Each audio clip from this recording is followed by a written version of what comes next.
আসসালামু আলাইকুম ওয়া রাহমাতুল্লাহ।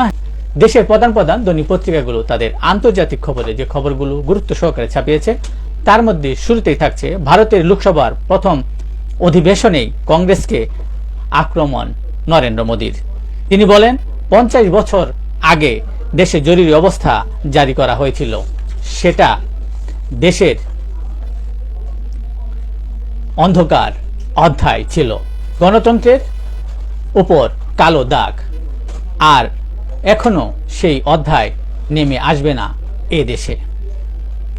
নেতানিয়াহুর চোখ লেবাননে, হামাসের বিরুদ্ধে তীব্র লড়াই। হামাসের সঙ্গে চুক্তি হলেও যুদ্ধ চলবে বলছিলেন নেতানিয়াহু। গাজায় 21,000 শিশু নিখোঁজ, সেভ দ্য চিলড্রেনের তথ্য প্রকাশ। যুদ্ধ শুরু হলে ইসরায়েলে 5 লাখ ক্ষেপণাস্ত্র ছুড়বে হিজবুল্লাহ। যুক্তরাষ্ট্রের বিরুদ্ধে প্রতিশোধ নেওয়ার হুমকি রাশিয়ার। ক্রিমিয়ায় ইউক্রেনের হামলা, মার্কিন রাষ্ট্রদূতকে তলব রাশিয়ার।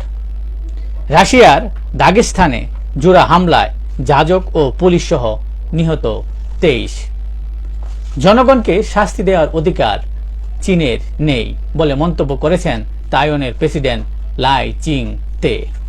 এই ছিল দেশের প্রধান প্রধান দৈনিক পত্রিকার শিরোনামে উঠে আসা শীর্ষ সংবাদ, যা নিয়ে এতক্ষণ আপনাদের মাঝে উপস্থিত ছিলাম। আশা করি আপনাদের ভালোই লেগেছে। সার্বিক খবরের বিবেচনায় যদি আপনাদের কোনো অভিমত, অভিব্যক্তি, সমালোচনা কিংবা মন্তব্য থেকে থাকে তাহলে অবশ্যই কমেন্টসে জানাবেন। আপনাদের কমেন্টসের প্রত্যাশায় আজকের মতো এখানে বিদায় নিচ্ছি। আবারও দেখা হবে আগামীকাল ঠিক একইভাবে সারা বিশ্বের সংবাদ 7.30 মিনিটে। সে পর্যন্ত অবশ্যই সকলেই ভালো থাকবেন, সুস্থ থাকবেন। আসসালামু আলাইকুম ওয়া রাহমাতুল্লাহ।